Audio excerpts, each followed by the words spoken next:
नमस्कार दोस्तों, जगुका की जिला दर्शन की क्लास में आपका बहुत बहुत स्वागत, बहुत बहुत अभिनंदन और बहुत बहुत शुभकामनाएं।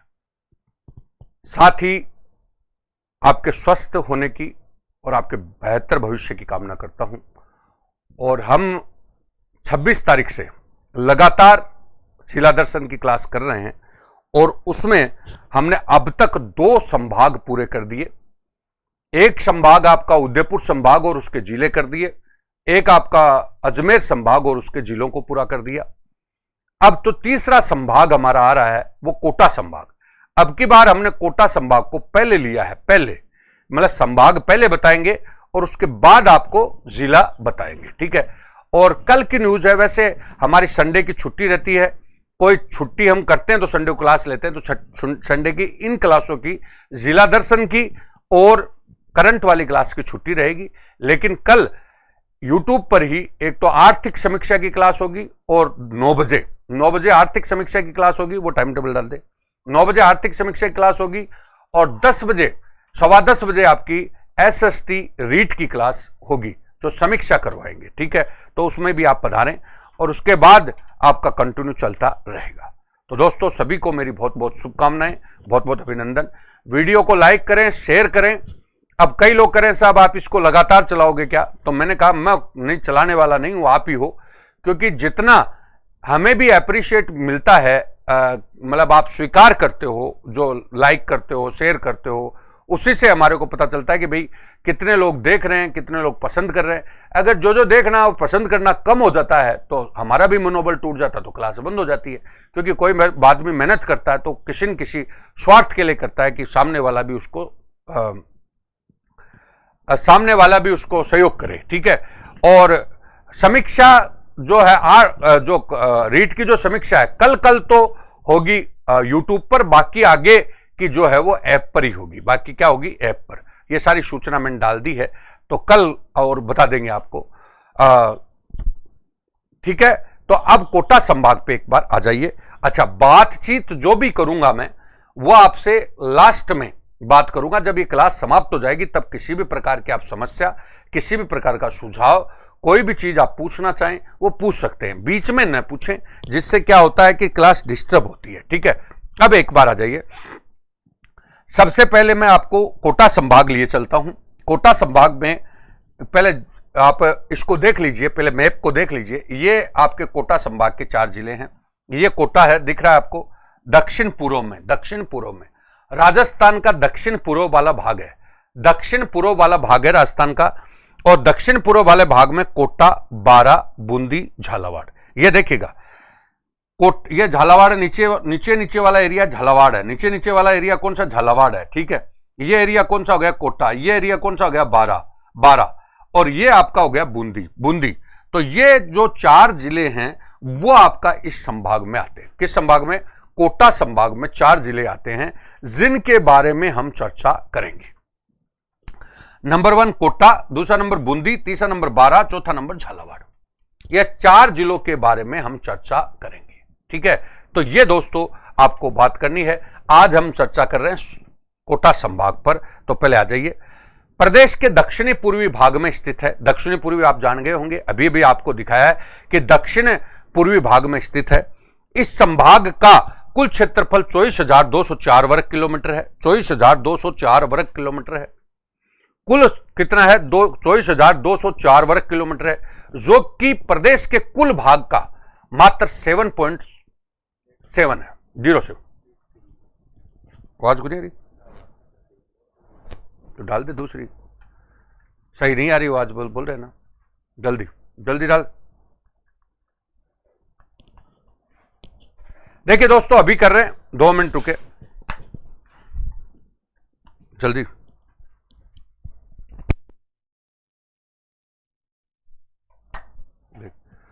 हाँ, अब आ रही है क्या आवाज, थोड़ी बताइए, आवाज के बारे में बताइए। प्रदेश के, मैंने क्या बोला, आवाज के बारे में एक बार बता दीजिए। आवाज सही आ रही है, आवाज ठीक है, बिल्कुल ठीक है, आप बता दीजिए। अब देखिएगा, मैं वापस बोल रहा हूं, यह कोटा संभाग है, दक्षिणी पूर्वी भूभाग में स्थित है। कौन से में, दक्षिणी पूर्वी भूभाग में स्थित है। इस संभाग का कुल क्षेत्रफल, टोटल क्षेत्रफल संभाग का, चारों जिलों का जो क्षेत्रफल समझ गए 24,204 वर्ग किलोमीटर है, जो कि प्रदेश के कुल भूभाग का मात्र 7.07 है, जो प्रदेश का छठा बड़ा संभाग है। सुन लो, सबसे छोटा संभाग भरतपुर संभाग है, और भरतपुर संभाग के बाद छोटा आता है वो कौन सा आता है? कोटा आता है। कौन सा आता है? कोटा, यानी छोटा संभाग है छठा, क्योंकि टोटल संभाग हमारे कितने हैं? 7। टोटल संभाग हमारे 7 हैं। 7 संभाग में सबसे छोटा संभाग भरतपुर है। भरतपुर के बाद सेकंड लास्ट जो है वो आपका कौन सा है? कोटा है। बिल्कुल क्लियर है। इस संभाग में 4 जिले आते हैं, कोटा, बूंदी, बारा, झालावाड़, जो अभी अभी आपको बताया। इस संभाग में बारा सबसे बड़ा जिला है और कोटा सबसे छोटा जिला है क्षेत्रफल की दृष्टि से। मतलब कोटा संभाग में सबसे बड़ा जिला कौन सा हो गया? बारा, और सबसे छोटा जिला कौन सा हो गया? कोटा। जनसंख्या और साक्षरता की दृष्टि से सबसे बड़ा जिला, जनसंख्या की दृष्टि से सबसे बड़ा जिला कौन सा? कोटा है। और साक्षरता भी सबसे ज्यादा किसकी है? कोटा की। यह आपको पता ही है, साक्षरता भी सबसे ज्यादा किसकी है? कोटा की। सबसे छोटा जिला जनसंख्या की दृष्टि से बूंदी है, और साक्षरता में कौन है? बारा है। मैं वापस बोल रहा हूं, सबसे बड़ा जिला इस संभाग का बारा है, सबसे छोटा जिला, मैंने क्या बोला? सबसे बड़ा जिला इस संभाग का बारा है, सबसे छोटा जिला इस संभाग का कोटा है। जनसंख्या की दृष्टि से सबसे बड़ा जिला कोटा है, साक्षरता की दृष्टि से सबसे बड़ा जिला कोटा है, और जनसंख्या की दृष्टि से सबसे छोटा जिला इस संभाग का बूंदी है, और साक्षरता में कौन सा है? बारा। बिल्कुल क्लियर है। कोटा संभाग में सर्वाधिक आर्द्रता है। आर्द्रता आप जानते ही हो, आपको पता है आर्द्र जिला, राजस्थान का आर्द्र जिला, मतलब वर्ष जहां पे वर्षा ज्यादा होती है वो झालावाड़ है, और झालावाड़ किस में आता है? कोटा में। तो सर्वाधिक आर्द्रता भी इसी में है, और सर्वाधिक नदियां भी इसी में है। और न्यूनतम जनसंख्या है, न्यूनतम जनसंख्या। बिल्कुल क्लियर है। ये टोटल आपकी वाली बात आ गई। बिल्कुल क्लियर है भाई दोस्तों, पूरा बता दिया है। तो कोटा संभाग में सर्वाधिक आर्द्रता है। आर्द्रता हमने क्यों बताई? क्यों आप खुद बोलते हो कि सर्वाधिक वर्षा आपकी कहां पर होती है? झालावाड़ में। और झालावाड़ कौन से संभाग में आता है? कोटा में। ठीक है। नदियां सबसे ज्यादा है और न्यूनतम संख्या है, न्यूनतम जनसंख्या। ठीक है। अब आइए, यह संभाग मालवा के पठार का भूभाग है। मालवा, अब देखिएगा, राजस्थान को आप 4 भागों में बांटते हो। एक पश्चिमी राजस्थान जो मरुस्थलीय भाग है, एक आपका मध्य राजस्थान जो आपका अरावली वाला भाग है, एक पूर्वी राजस्थान जो मैदानी भाग है, और एक दक्षिणी पूर्वी वाला पठारी भाग है। अब पठार में कौन सा पठार? तो इंडिया के परिप्रेक्ष्य में मालवा के पठार का भूभाग है। कौन सा? मालवा, जो हाड़ौती पठार के नाम से हमारे यहां पे जाना जाता है। हाड़ौती पठार के 2 भाग हैं, एक विंध्यन कगार यानी विंध्याचल पर्वत वाला भाग, एक दक्कन लावा मतलब लावा से पठार बना है, तो दक्कन लावा वाला पठार। मतलब मैंने क्या बोला? इंडिया के परिप्रेक्ष्य में ये मालवा का पठार है। मालवा के पठार को राजस्थान में हाड़ौती का पठार बोलते हैं। हाड़ौती का पठार 2 भागों में बटा हुआ है, एक विंध्यन कगार और एक दक्कन लावा। बिल्कुल है। अब आपको पता है विंध्याचल पर्वतमाला का रंग है ना, वो लाल है। क्या है? लाल। और दक्कन लावा वाला कौन सा है? काला है। तो विंध्याचल वाला जो भाग है उसका तो लाल मिट्टी है, और इस वाले भाग में कौन सी मिट्टी है? काली मिट्टी है। और ये दोनों का बीच का जो भाग है वहां पे लाल काली मिट्टी का बेल्ट चलता है। ओवरऑल ये काली तो इधर से आ गई, लाल इधर से आ गई, तो ये बेल्ट जो ओवरऑल है वो कौन सी मिट्टी का है? लाल काली का। बिल्कुल क्लियर है क्या? लाल काली मिट्टी इस क्षेत्र में मिलती है, और दक्कन लावा वाले भाग में बेसिकली काली कपासी मिट्टी मिलती है। ठीक है। अब विंध्यन कगार वाला जो भाग है वो चंबल अपुआ तंत्र वाला भाग है। कौन सा? चंबल अपुआ तंत्र वाला भाग है। ठीक है। कोटा बूंदी, चंबल अपुआ तंत्र वाला भाग है विंध्यन कगार वाला। समझ गए? जो विशेषतः कोटा बूंदी जिला आता है इसमें। और दक्कन लावा वाले क्षेत्र में आपका झालावाड़, कोटा, बारा आता है। जैसे मुकुंदरा पहाड़ी आ रही है, घोड़े की नाल की आकृति की पहाड़ी कौन सी है? बारा में। तो ये तो झालावाड़, कोटा, बारा वाला भाग आ रहा है। तो ओवरऑल आप समझ गए होंगे दोस्तों, मैंने बोला ये ओवरऑल मालवा का पठार है। कौन सा? मालवा का पठार। ठीक है। मालवा के पठार को राजस्थान में कौन सा बोलते हैं? हाड़ौती का पठार। कौन सा? हाड़ौती का पठार बोलते हैं। ठीक है, हाड़ौती का पठार बोलते हैं। और मैंने बोला ये विंध्यन कगार, एक तो विंध्यन कगार, एक दक्कन लावा पठार, ये दो भागों में बटा हुआ है। विंध्यन वाला जो भाग है वो चंबल वाला भाग है, चंबल वाला भाग चंबल नदी जहां पर प्रवाहित होती है वो है, और दक्कन लावा वाला भाग है वो काली कपासी मिट्टी वाला बेल्ट है, और जहां पे मुकुंदरा पहाड़ी घोड़े की नाल की आकृति यानी झालावाड़ और बारा वाला बेल्ट है। ठीक है, तो ये दोस्तों पूरा का पूरा आपका ज्योग्राफिकल स्टेटस भी बताया। अब कोटा संभाग के बारे में आ जाइए, जिला आकृति। अच्छा सुनो, आकृति क्या है, मैंने सब जगह देख ली, नेट वगैरह पर सब जगह देख ली, 13-14 जिलों की आकृति बता रखी है, कुछ जिलों की आकृति कहीं भी नहीं मिली। तो मैंने पॉइंट तो डाला था आपको, आकृति मिले तो आप डाल लेना, लेकिन मेरे को नहीं मिला। ठीक है, जिला, उसकी आकृति, उसका वन्य जीव और उसका वाहन पंजीयन और उसका उपनाम। तो देखिएगा कोटा संभाग के बारे में, पहला कोटा, कोटा की आकृति हमें नहीं मिली। वन्य जीव यहां का उदबिलाव, कौन सा, उदबिलाव, उदबिलाव। कोटा का जो वन्य जीव है, क्या कोटा का, क्या नहीं आ रहा पूछो, कोटा का जो वन्य जीव है वो उदबिलाव है, कौन सा, उदबिलाव है। और वाहन पंजीयन आरजे 20 है, आरजे 20 आपका भी पूछो योगेश ने, आरजे। कोटा का जो वन्य जीव है वो उदबिलाव है, और वाहन पंजीयन जो है वो आरजे 20 है, आरजे 20 नंबर है। और इसको राजस्थान का कानपुर भी बोलते हैं, इसको औद्योगिक नगरी भी बोलते हैं, इसको शिक्षा नगरी भी बोलते हैं। राजस्थान की शिक्षा नगरी कौन सी है, बोलो कोटा। राजस्थान की औद्योगिक नगरी कौन सी है, कोटा। और राजस्थान का कानपुर किसको कहते हैं, कोटा। मैंने फिर बोला है, कोटा का वन्य जीव कौन सा, उदबिलाव, कौन सा, उदबिलाव। अब मेरे को यार, मैंने देखा तो है नहीं नरेंद्र शर्मा, सब सीधी बात है, ये तो मैंने पहले कह दिया, अब मैं कहां से बताऊं कि कौन सा उदबिलाव। कोटा का वन्य जीव है उदबिलाव, वाहन पंजीयन नंबर है आरजे 20, और राजस्थान का इसको कानपुर भी बोलते हैं, औद्योगिक नगरी भी बोलते हैं और शिक्षा नगरी भी बोलते हैं। बूंदी के बारे में आ जाइए, बूंदी का जो वन्य जीव है सुरखाव, कौन सा, सुरखाव, सुरखाव, बिल्कुल क्लियर है, सुरखाव। बूंदी का कौन सा, सुरखाव, सुरखाव है। और आरजे 8 इसका क्या है, आरजे 8 वाहन पंजीयन है, और इसको बावड़ियों का क्या बोलते हैं, शहर, बावड़ियों का शहर। बावड़ियों का शहर क्या कहलाता है, बूंदी। और आरजे 8 वाहन पंजीयन नंबर है, और वन्य जीव इसका सुरखाव है, कौन सा, सुरखाव।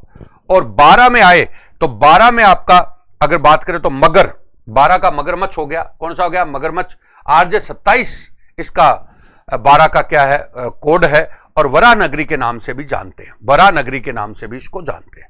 झालावाड़ में गागरोनी तोता है, गागरोनी तोता, आरजे 17 इसका वाहन पंजीयन है। और घंटियों का शहर झालरा पाटन कहलाता है, कौन सा, झालावाड़ का एक शहर है झालरा पाटन। तो झालरा पाटन घंटियों का क्या कहलाता है, शहर कहलाता है। तो वापस बोल रहा हूं, और झालावाड़ को राजस्थान का नागपुर भी बोलते हैं, राजस्थान का क्या बोलते हैं, नागपुर, राजस्थान का नागपुर। वापस बोल रहा हूं, राजस्थान का नागपुर किसको बोलते हैं, जो संतरों के लिए फेमस है, झालावाड़ है। और घंटियों का शहर झालरा पाटन है। और मैंने बोला यहां का जो वाहन पंजीयन है वो आरजे 17 है। और गागरोनी तोता जो है, गागरोनी तोता, गागरोन के नाम से फेमस है, तो गागरोनी तोता हो गया यहाँ का जो वन्य जीव हो गया। 12 में आए तो मगरमच्छ है, आरजे 27, और वरा नगरी के नाम से बोलते हैं। बूंदी में सुरखाव है, बावड़ियों का शहर है। कोटा में उदबिलाव है, राजस्थान का कानपुर कहलाता है, राजस्थान की औद्योगिक नगरी कहलाती है। वरा नगरी मैं आगे बताऊंगा, वरा मतलब वरा को परिप्रेक्ष्य में एक तो विष्णु का अवतार है वरा। आगे आई जाइए, आगे आइए सब, और जब 12 आएगा तब आपको सब बताएंगे। अब आइए समसामयिकी। अरुंधति चौधरी कोटा की मुक्केबाज है, कल ही पेपर में आया था। अरुंधति चौधरी कोटा की मुक्केबाज, अरुंधति का चयन गुणंतर किलो के में ओलंपिक में चयन हुआ है। अरुंधति चौधरी कोटा की कौन है, मुक्केबाज। अरुंधति का गुणंतर किलो वजन में ओलंपिक में चयन हुआ है। और इससे पहले पोलैंड में आयोजित बॉक्सिंग चैंपियनशिप में उन्होंने स्वर्ण पदक भी जीता था। बॉक्सिंग चैंपियनशिप में क्या जीता था भाई, स्वर्ण पदक भी जीता था। ठीक है, कौन सा, अरुंधति चौधरी। अरुंधति चौधरी कोटा की है, मुक्केबाज है, अभी ओलंपिक कैंप में चयन हुआ है, और पोलैंड में एक बॉक्सिंग चैंपियनशिप हुई, उसमें स्वर्ण पदक जीता। अमेडा में बायोलॉजिकल पार्क जो हमने उसमें बताया था, दिसंबर 2021 तक आमजन के लिए खोल दिया जाएगा, अमेडा बायोलॉजिकल पार्क। ठीक है, आपको बता, रामगढ़ क्रेटर, उल्कापिंड से वहां पे झील बनी हुई है। उल्कापिंड से क्या बनी है, झील बनी हुई है उल्कापिंड से। तो उल्कापिंड निर्मित जुरासिक कालीन रामगढ़ करेटर यानी रामगढ़ झील विश्व की 200वीं और देश की कौन सी तीसरी झील और राजस्थान की पहली झील? करेटर मतलब उल्का पिंड से बनने वाली झील। यह कौन सी बड़ी है? रामगढ़ झील। तो राजस्थान की तो पहली उल्का पिंड से बनने वाली झील कौन सी है? रामगढ़ झील। तो एक बात रामगढ़ होगी। और देश में कौन सी है? तीसरी। और विश्व में कौन सी है? 200वीं। यहां खजुराहो शैली के विभिन्न मंदिर भी हैं 12 में यहां पे। और इसे जियो हेरिटेज, जियो मतलब ज्योग्राफिकल हेरिटेज पर्यटन के रूप में विकसित किया जाएगा। किसको? रामगढ़ को। किसको? रामगढ़ को। बिल्कुल क्लियर है। तो ये रामगढ़ करेटर के बारे में बताया। बिल्कुल आ जाइए। रामगढ़ उल्कास्म झील, इसको ऐसे बोल सकते हैं, रामगढ़ उल्कास्म झील कहां पर है? 12 में। यह राजस्थान की एकमात्र है, देश की तीसरी है और विश्व की 200वीं है। और इसको जियो हेरिटेज के रूप में विकसित किया जाएगा। ठीक है। अब आइए दोस्तों, एक आपको पता है राजस्थान पवन और हाइब्रिड एनर्जी नीति बनाई है। राजस्थान पवन और हाइब्रिड एनर्जी नीति बनाई है। अब इस बात को भी मैं इसलिए बता रहा हूं, हाइब्रिड एनर्जी नीति बनाई है। अब आप कहोगे साहब ये कोटा में कैसे डाल दिया? यहां पे संयंत्र लग रहा है, इसलिए मैंने बताई। देखो पहली बात है, राजस्थान पवन और हाइब्रिड एनर्जी नीति 2019 में बनी है। क्या होता है इसमें? हाइब्रिड का मतलब है ऊर्जा उत्पादन के लिए सौर, पवन, पंप किए गए जल भंडारण का उपयोग, पंप के माध्यम से जो जल भंडारण किया गया उससे बिजली बनाना। तो ये तीन, मतलब हाइब्रिड का मतलब हो गया कि सौर ऊर्जा, पवन ऊर्जा, सारी ऊर्जाओं का एकीकरण हो गया। हाइब्रिड सारी ऊर्जाओं का क्या हो गया? एकीकरण हो गया। बिल्कुल क्लियर है। इसके तहत ग्रीनको एनर्जी का 30,000 करोड़ का निवेश हुआ है और ये 2023-24 तक पूरा करेगा। और 30,000 करोड़ का निवेश सौर ऊर्जा के लिए, पवन ऊर्जा के लिए और पंप हाइड्रो स्टोरेज प्लांट के लिए। अब पवन ऊर्जा का जो, सौर ऊर्जा का प्लांट तो लगेगा पाली में 3600 मेगावाट का, पवन ऊर्जा का प्लांट लगेगा जैसलमेर में 900 मेगावाट का, और पंप हाइड्रो स्टोरेज प्लांट का प्लांट लगेगा शाहपुर 12 में जो 2520 मेगावाट का होगा। यह टोटल हमने आपको बताई। क्लियर है? वापस बता देता हूं, मैंने क्या बोला? हाइब्रिड पॉलिसी आई है। हाइब्रिड नीति एनर्जी का मतलब होता है कि सारी ऊर्जाओं का एकीकरण हो गया है। इसके लिए 30,000 करोड़ का निवेश ग्रीनको एनर्जी ने किया है। प्राइवेट कंपनी है ग्रीनको एनर्जी। बिल्कुल क्लियर है। 2023-24 तक वो प्रोजेक्ट पूरा होगा। और इसका प्रोजेक्ट में सौर ऊर्जा का जो प्रोजेक्ट है वो तो लगेगा आपका पाली में, पवन ऊर्जा का जो प्रोजेक्ट है वो लगेगा जैसलमेर में, और तीसरी इसमें हमने दिखाई है pump hydro storage plant. Pump hydro storage plant वो आपका लगेगा शाहपुर 12 में। तो ये आपका टोटल इसके साथ भी बता दिया। इसके अलावा पांचवी बात, एक सुपोषित मां अभियान शुरू किया गया था 1 मार्च को। सुपोषित मां अभियान 1 मार्च को शुरू किया गया।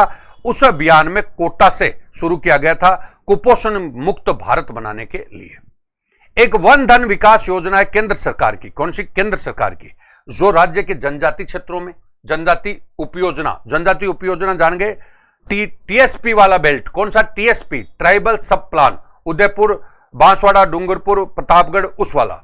सहरिया हमारे कहां पर है? बोलो। सहरिया आपके 12 में है, तो सहरिया वाला क्षेत्र। माडा क्षेत्र में कितने जिले आ रहे हैं? 8। कौन से? 8। उदयपुर, डूंगरपुर, बांसवाड़ा, प्रतापगढ़, कोटा, बारां, झालावाड़, सिरोही में चल रहा है। और ये वहीं पर योजना है जहां पे जनजाति का 60%, मतलब जो इस जो सेंटर बनेगा। वन धन विकास योजना क्या है पता है? वन धन विकास योजना है कि आदिवासी है ना, वन से जुड़े हुए हैं, वनों के जो उत्पाद हैं उनको सही ढंग से उनका मूल्य मिले और सही ढंग से इनको उनकी कीमत मिले, जिससे इनकी आजीविका चले। तो वन धन विकास सेंटर बनाए गए। लेकिन वन धन विकास सेंटर में 60% कौन होंगे? आदिवासी होने चाहिए, जनजाति होने चाहिए। तो ये योजना कौन से क्षेत्र में चली हुई है? जनजाति क्षेत्र में, जनजाति उपयोजना क्षेत्र में, सहरिया में और माडा क्षेत्र में। ठीक है, तो ये भी इसमें शामिल हमने कर दिया। संभाग के प्रमुख तथ्य देखिए। हाड़ौती का नाम है, हाड़ौती को है भी बोलते हैं, है। और हाड़ौती में सबसे पहले कोटा और बूंदी आता था। कोटा और बूंदी को ही हाड़ौती बोलते थे। है पुराना नाम है और हाड़ौती, इसमें कोटा और बूंदी आता है। ओम बिड़ला कोटा से हैं, जो लोकसभा अध्यक्ष है हमारे, ओम बिड़ला कोटा से। शांति धारीवाल कोटा से हैं, जो हमारे नगरीय स्वायत्त शासी मंत्री हैं, राजस्थान के नगरीय स्वायत्त शासी मंत्री हैं, संसदीय कार्य मंत्री हैं, राजस्थान आवासन बोर्ड के अध्यक्ष हैं। ठीक है।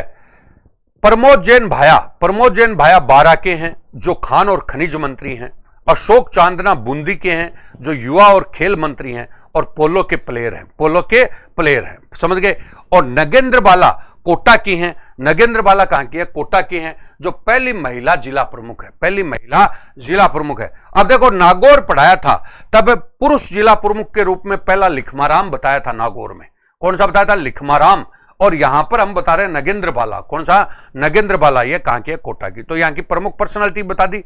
नगेंद्र बाला कोटा की हैं, जो पहली महिला जिला प्रमुख है। अशोक चांदना बूंदी से हैं, युवा और खेल मंत्री हैं और पोलो के प्लेयर हैं। और प्रमोद जैन भाया बारा के हैं, खान और खनिज मंत्री हैं।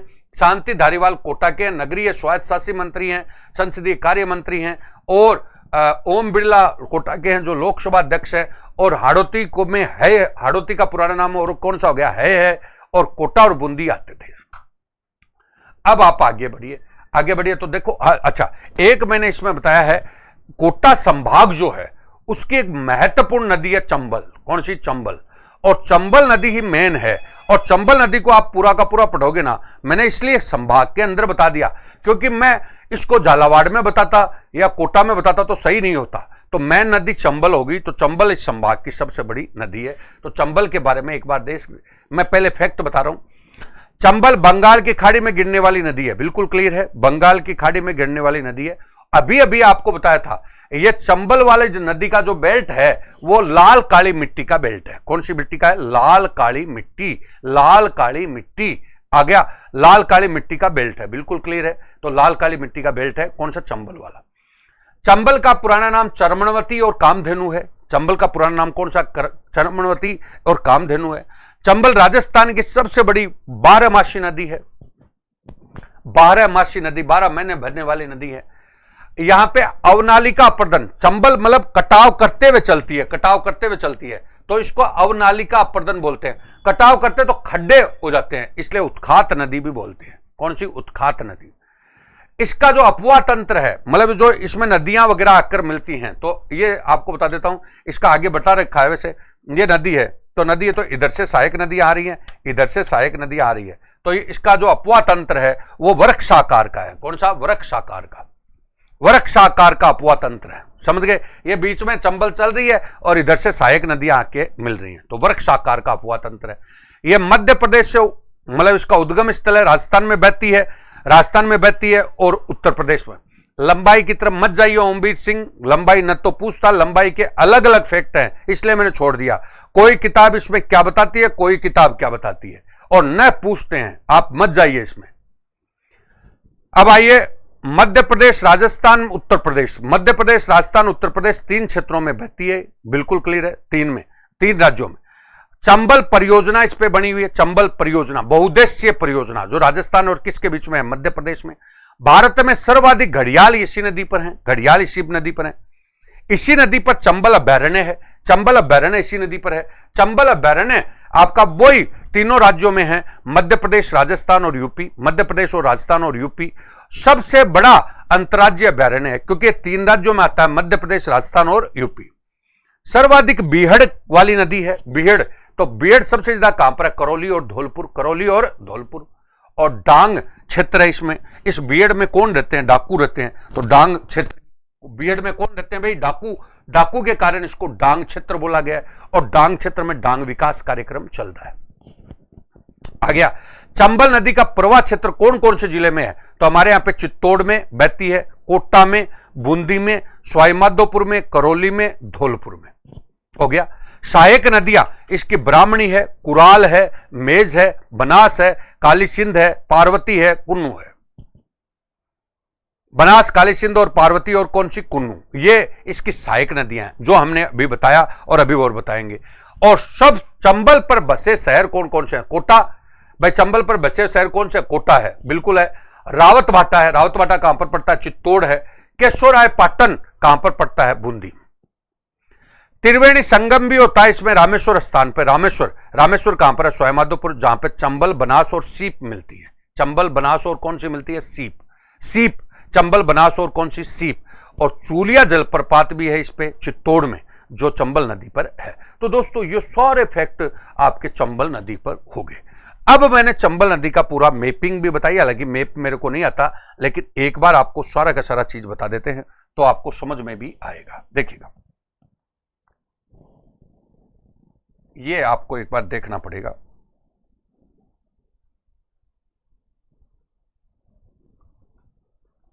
दिखता नहीं, चलो कोई बात नहीं, अब ऐसे दिखा देंगे।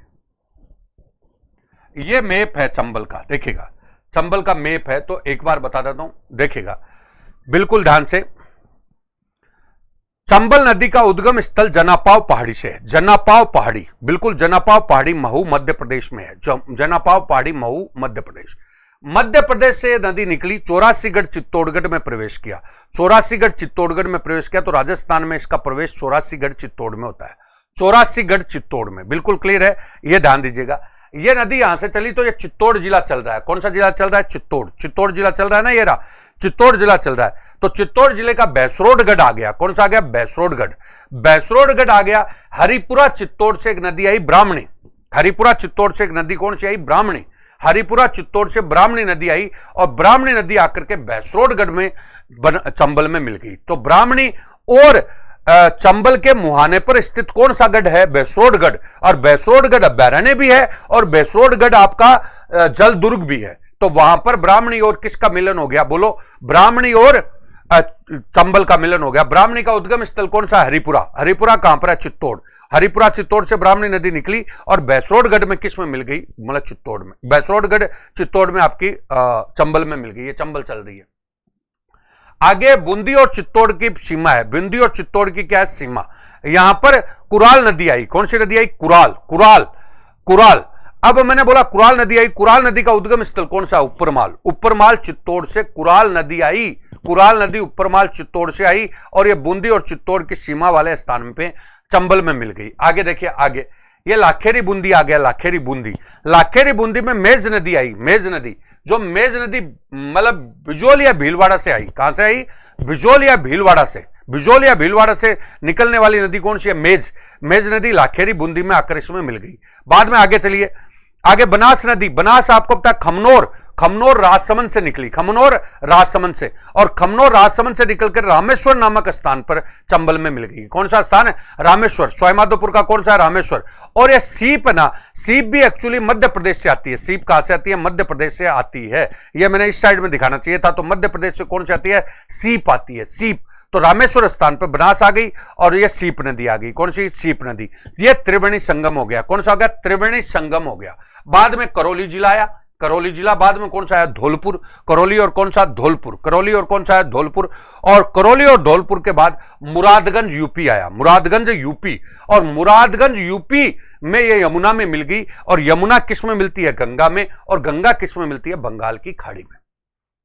अब मैं ऑटोमेटिक बोल रहा हूं, ध्यान दीजिए। आगे बंगाल की खाड़ी में गिरने वाली नदी है ये। बंगाल की खाड़ी में कौन सी नदी गिरती है? गंगा। गंगा की सहायक कौन सी होगी? यमुना। यमुना की सहायक कौन सी होगी? चंबल। कौन सी होगी? चंबल। चंबल का लास्ट पॉइंट कौन सा है? धौलपुर। धौलपुर के बाद कौन सा जिला है? करौली। करौली के बाद कौन सा जिला? सवाईमाधोपुर। सवाईमाधोपुर में कौन सी नदियों का संगम होता है? तो रामेश्वरम स्थान पे चंबल, बनास और सीप का होता है। और बाद में मैंने बोला बूंदी। बूंदी में कौन सी नदी आती है? लाखेरी। बूंदी में आपकी मेज नदी आती है। कौन सी? मेज। और बाद में बूंदी और चित्तौड़ की सीमा पर कौन सी नदी आती है? तो कुराल नदी। कुराल नदी का उद्गम स्थल कौन सा? उपरमाल। और बैसरोडगढ़ चित्तौड़ में कौन सी नदी आती है? तो ब्राह्मणी। ब्राह्मणी का उद्गम स्थल कौन सा? हरिपुरा चित्तौड़। तो ये नदियां इस साइड में आ रही हैं।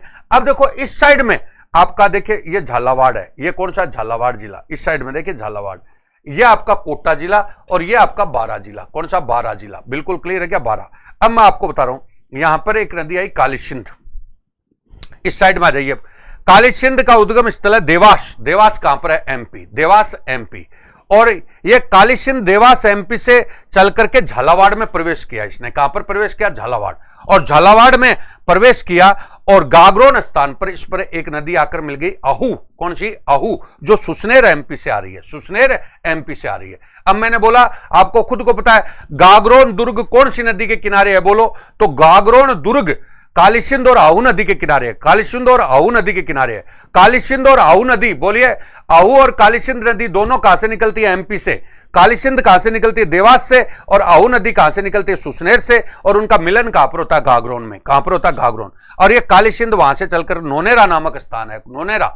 नोनेरा कहां का है? कोटा का। वहां पर आकर चंबल में मिल जाती है, चंबल में मिल जाती है, चंबल में मिल जाती है। कौन सी? काली सिंध। इधर आ जाइए, परवन नदी। परवन नदी मालवा एमपी से निकलती है, मालवा एमपी से निकलती है और यह झालावाड़ में भी जाती है, बारा में भी जाती है और स्वाईमाधोपुर नहीं है, पालिया कोटा, यह बॉर्डर पे है, लेकिन यह स्वाईमाधोपुर में नहीं पड़ता, स्वाईमाधोपुर में नहीं पड़ता, यह पालिया कोटा,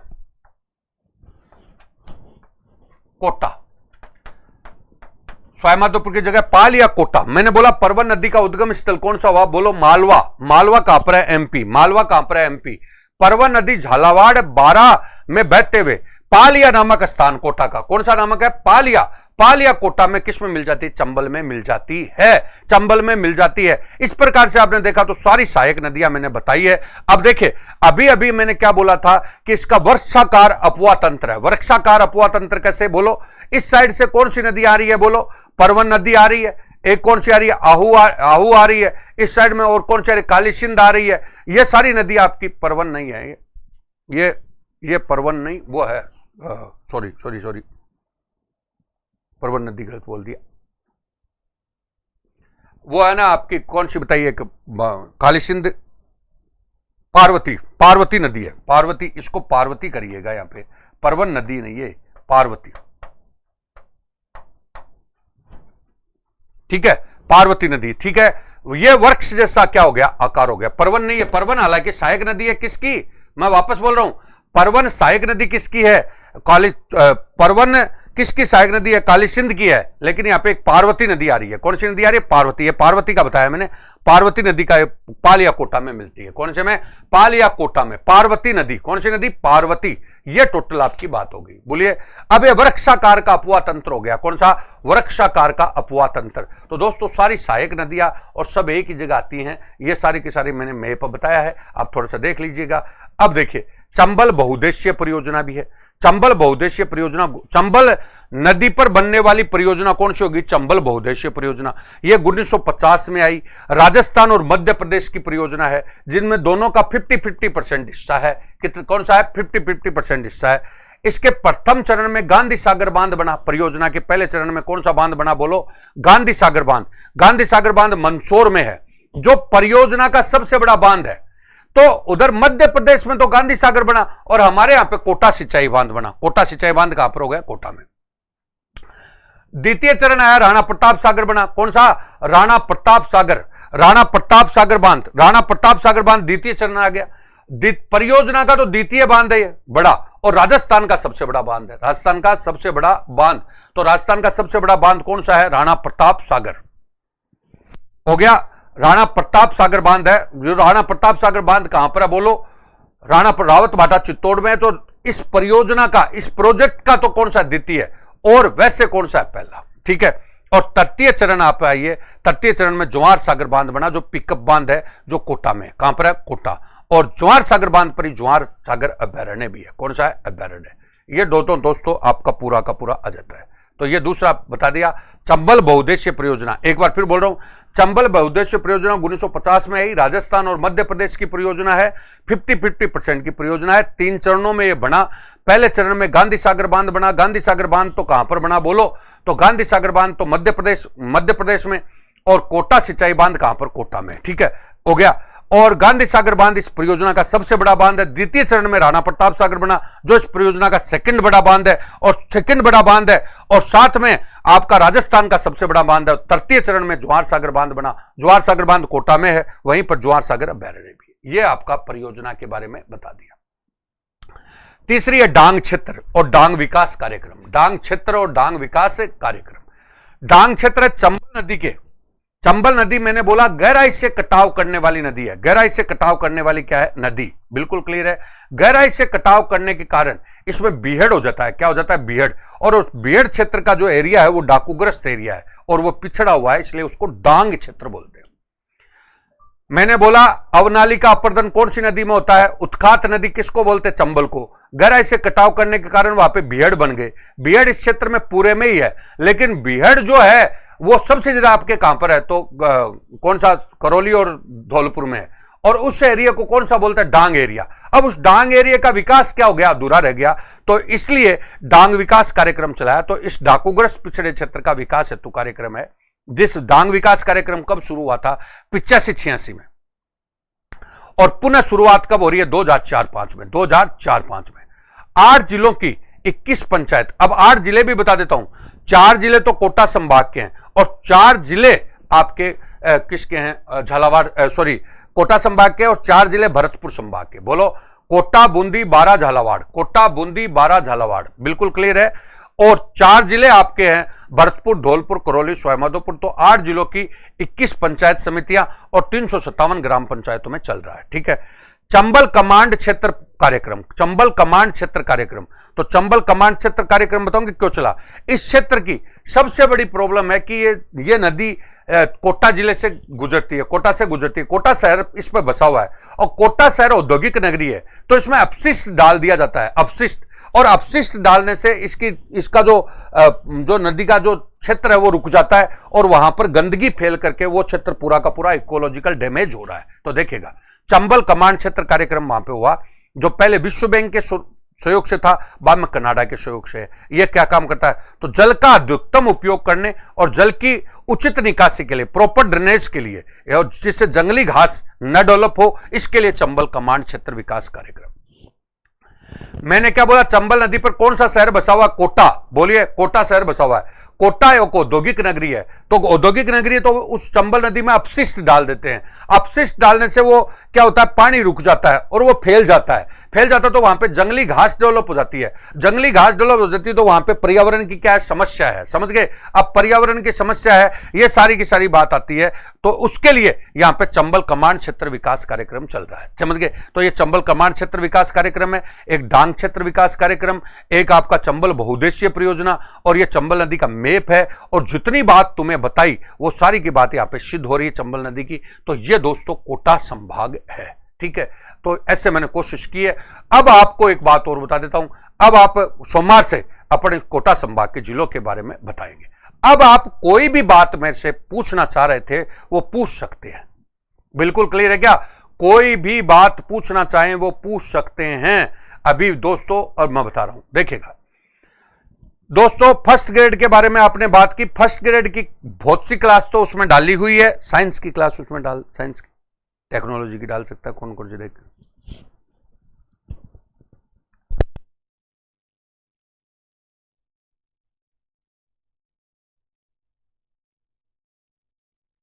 ठीक है। तो सुरेश उपाध्याय सर, बद्री यादव बहुत शानदार, थैंक यू सुरेश उपाध्याय। 1995-96 में डांग विकास कार्यक्रम स्टार्ट हुआ है। बिल्कुल, मैंने क्या बोला देखो, ये दिखा दिया मैंने डांग विकास कार्यक्रम के बारे में। ये रहा डांग विकास कार्यक्रम 85-86 में शुरू, 95-96, सॉरी, बिल्कुल सही बोला। ये भी थोड़ा सा गड़बड़ है, ये सही बोला है तूने, पर वापस शुरू हुआ है, वो वापस वाला आता है ज्यादा। ये 95-96, बिल्कुल 95-96 सही है। 95-96 कर लीजिए इसको, और 2004-05 में वापस शुरू हुआ है। ठीक है, 95-96 कर लीजिए, बिल्कुल सही। अब आइए, 95-96 है बिल्कुल, और पुनः शुरू हुआ है 2004-05 में। राजपुरोहित दिलीप सर जी, सर एसआई की फीस क्या है? एसआई की ऐप पर फीस 5,000 रुपया। परशुराम महावर सवाई माधोपुर में पड़ता है सर। पालिया सवाई माधोपुर और कोटा के बॉर्डर पर है, कोई दिक्कत नहीं है, कोटा के बॉर्डर पर। Thank you. Badri Yadav, new version application का भी जल्दी। जय फ्रॉम क्या sir? Krishna Navariya, thank you. Rachna Rawat, thank you. Abhay Kumar, thank you. Ajit Singh Charan, sir आप इसकी पीडीएफ टेलीग्राम पर नहीं मिलेगी, टेलीग्राम पर नहीं आएगी इसकी। Mukesh Kumar Saini, best, thank you. Bhaktraj Chaudhary, thank you. Deepak Jain, thank you. Ashok Kumar, very well, thank you. और पीएसआई ऑनलाइन कोर्स बता दिया, अशोक कुमार कुमावत सर, दिल जी, थैंक यू। और जियारफ इशिता क्या बोल रही है? सर ऐप जहां से निकल जाते हैं आप, जहां से, वहां कोई डाउट नहीं रहता, thank you. Suresh Chaudhary Upadhyay, sir मेरी प्रॉब्लम है सर, ऐप का पीडीएफ एप्लीकेशन पर ओपन नहीं होता है। ओपन 5-10 दिन में हो जाएगा, सारा मैटर निकल जाएगा।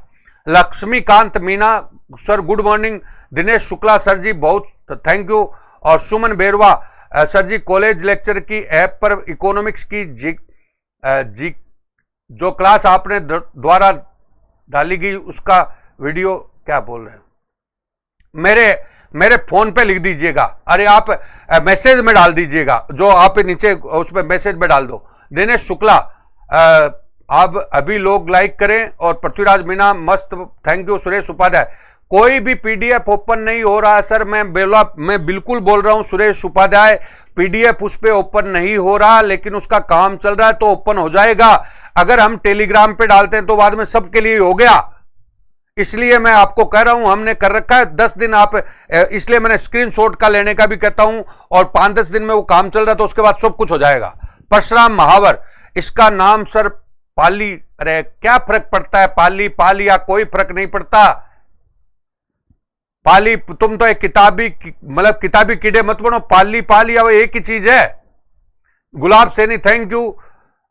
Suresh Upadhyay sir, thank you. और गुरुदेव, राम राम, बन्ने सिंह और जीआरएफ, इस पे नहीं, मेरे नंबर दे दे, मेरे नंबर, तुम लोग समस्या को बताओ। GRF, Ishita Sharma, thank you. Kavita Chaudhary, thank you. Suresh Upadhyay, God bless, thank you. Dinesh Shukla, thank you. Ashok Kumar, thank you. अच्छा, अब मैं आपको बोल रहा था कि वापस कोई समस्या हो, आप जो इस पे यूट्यूब पर देखते हो तो वहां पर नीचे मैसेज लिख दिया करो। मैं लिख तो नहीं पाता, आपका जवाब तो नहीं दे पाता, लेकिन पढ़ता जरूर हूं, तो उस समस्या को मैं देख लूंगा और आपको जवाब दे दूंगा उसका। राजपुरोहित दिलीप सर, मुझे एसआई का ऑनलाइन कोर्स लेना है। एसआई का कोर्स ले सकते हो गूगल प्ले स्टोर पे जाकर, जगुका में, और वो पूरा मिल जाएगा। अभी साइंस की क्लास ये सब चल रही है। सुमन बेरवा, थैंक यू सर जी, आप थैंक यू, बहुत बहुत धन्यवाद आप सभी को। मेरा नमस्कार, आपका दिन मंगलमय हो। कल हम 9 बजे आर्थिक समीक्षा की क्लास और 10 बजे, 10:15 बजे हम एसएसटी रीट की वो समीक्षा करवाएंगे। तो सभी को मेरी बहुत बहुत शुभकामनाएं, बहुत बहुत अभिनंदन और बहुत बहुत आभार।